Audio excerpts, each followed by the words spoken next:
بسم الله كابتن أيوب كسر دوم بمقالة باريس ودوه هنا معنا ودوه ما صنت مقالة محبة ويا قبضنا أكو عرقتي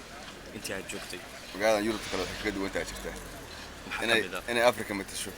كو سو شبه هذا قناع سجود الحرية هاي صومالي هذا وقناع ستو كهر بسنتها يورو تكلم ماليها أعتقد قبتك وقعد سناي باريس وحلقة عادي كتاريخا أجا هدا نشوفه مش هذا جو وأفريقيا عادية نظام هذا محبة جعلاته استحقلك يوم مد سيت هاي إن هذا كون قلونين مركل وضعها أيوب قروة كدب مقالة هان بالحس وتك مقالة ذي حسيسة مقالة دند الحس تري باريس ما ودي قلعه باريس وحبة ما كنت دورتي waxyaalo badan oo aad yurub kale ku arkay baad ku arkaysa haddii qof taageerayaashaada ka mid oo ku dhaw ku casuumaya casuumaada waa ku fidinaya maxaa jeclaan laheedaas dhihi lahayd wax gooni ah oo jeclaa ma jiraan wixii markaas qofku way hor dhigo ma waxaad aad ku cajabiye ma jira xagga cuntooyinka maya cabitaanka gaar ahaan caanaha geela ama biyaha maya caanaha geela di Soomaaliya jira halka lagama hele geel lagama hele koox ahaan yaa taageertaa sportiska Soomaaliya adduunka Real Madrid Real Madrid xidigaad dhigi karto markuu ciyaaray aad buu ku soo jiitaa waxa ciyaariyaan xidigan ku taageeray waa ka tagay hadda laakiin jabkeeda uma iska dadka si fiirsada Cristiano Ronaldo waa malay karaa okay ay marka lagu dhaho Facebook ama YouTube maanta aalad aad caadi u daawato social media hawaatee ama TikTok ahaada ama Snapchat ama Instagram saddex aaladood baan isticmaalaa aad u daawadaa Facebook YouTube iyo TikTok ayaa kuga cajiibsanaad dhigi kartaa fiidiyoodiisa ama way ka qosliyaan ama markaad aragto waxaas dhahdaa wax la yaab lahaad ku aragtay nin aan hadda magaciisa garanayn laakiin dhalinyarada muqdisho ka mid ah oo heesaha ka sameeya hadii aan la ku roon yahay bahalkii reaction ka sameeya oo loo wiilo markasta gajalada isku garaaca maartay aad iyo aad in diyeesha la dhahayo rajayna heesaha sameeya aad diyeesha inta ka salaamayna aad iyo ay bahan hal su'aal aan si gaar ah ku weydiiyo waxa la dhahaa nin aad u kaftan badan waa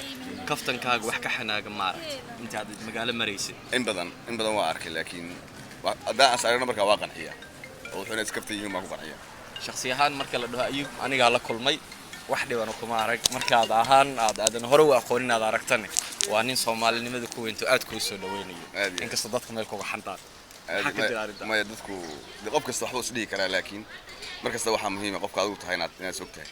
adi ahaan waxa jira shakhsiyaad ay heesaan ma ahan dad gaar aad heesato adi ahaanteed oo dagaal kala dhaxay ma jiro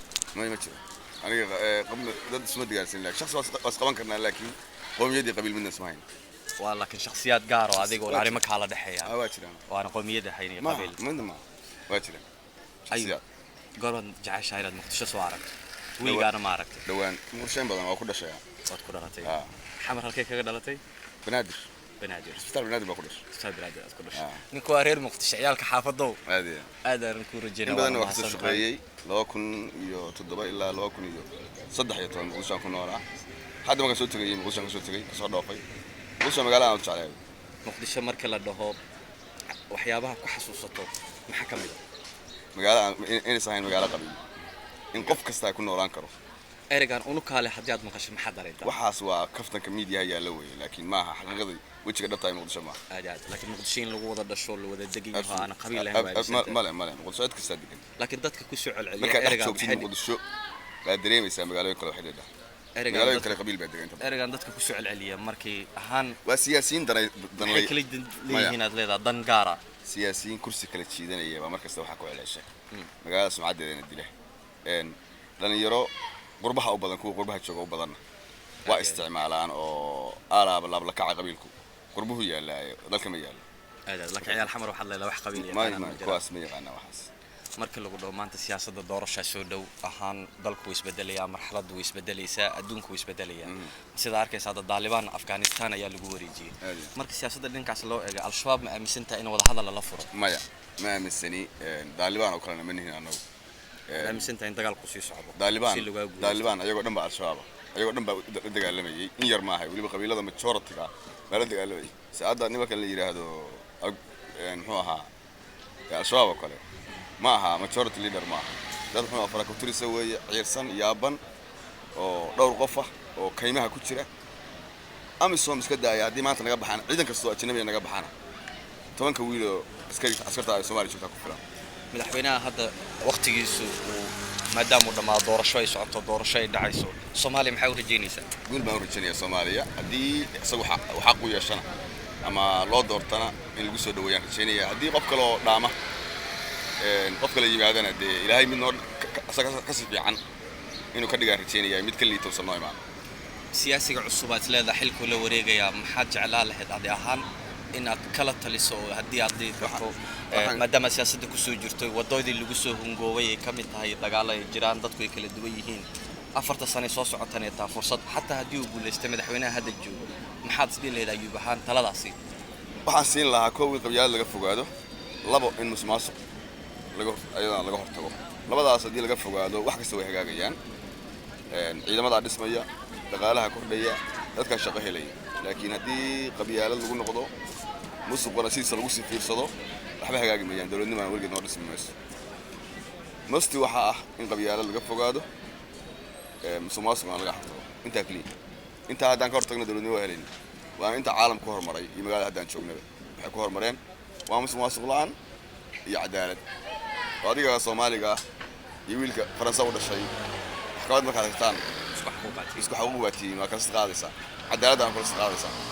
kaalinta dhalinyarada iyo haweenka ee doorashada iyo dhismaha dalka gaar ahaan maamul goboleedyada dawladda dhexe xagga waxbarashada ganacsiga maxaa kula talin lahayd in haweenka fursada gaar ah la siiyo iyo dhalinyarada maadaama yihiin kuwa ugu muhiimsan iminka wax bartay haweenku waxaan ku hubaa horta dhalinyarada isku wada qaadi mayo dhalinyaradu waa ilaahay ma siin laakiin haweenka markii la yiraahdo haweenku waxaan ku hubaa inay rag ka aaminsan yihiin ka aaminaad badan yihiin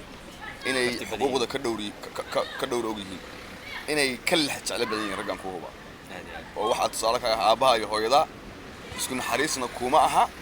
isku cadaaladna kuma aha aabaha naxariis kuma siin karo naxariista hooyo ku siinaysa gabar kasta Soomaaliyeed waa hooyo waxaan hubaa haday chance hesho oo talada dalkan chance hesho inay in badan ka bedeli karo booska hooyada inay tan ku geliso markii loo fiiriyo aan kula kaftamay ayuu xasma leedahay saaro